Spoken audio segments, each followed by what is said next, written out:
Alright, so this is creating a table part 2. So we just moved placebo down to its own row.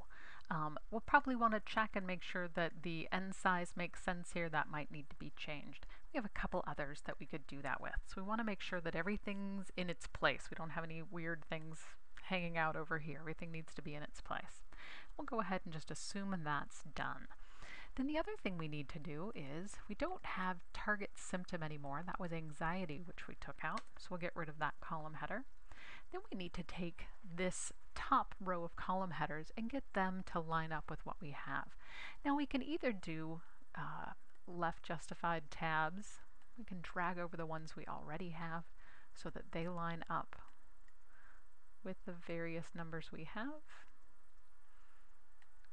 And then sometimes you'll find that although the variables themselves worked, like outcome measure wasn't very long, but now it's crashing into the n size. So we might want to move everything over a little bit to leave room for that, or we could instead use tabs that center instead of our left justified.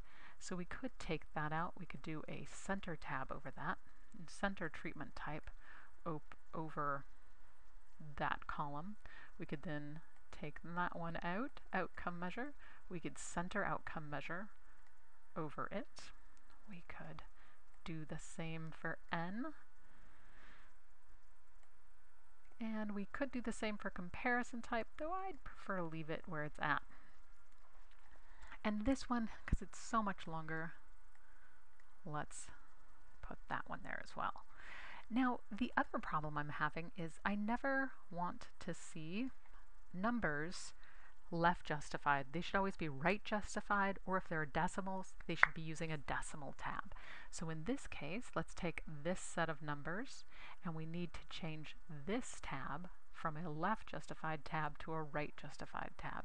So let's go over there. We just click till we see a right justified tab. We'll add that back in where we want it.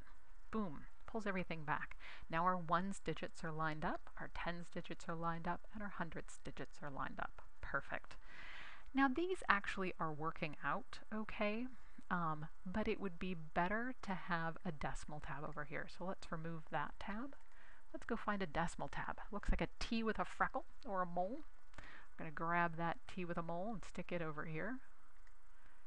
And there we go. Now all of those are lined up on the decimal.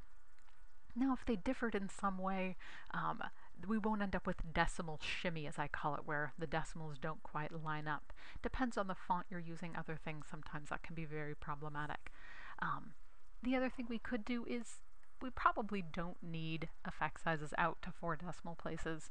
Having an effect size of -1.02, if we round it to 2 decimal places, is probably sufficient.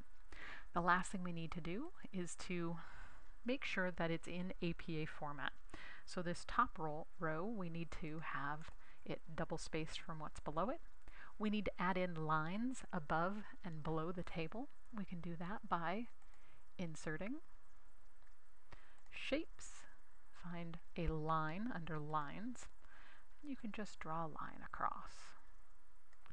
Done. I can then just copy that same line. Control copy. I'm going to put it down here at the bottom as well.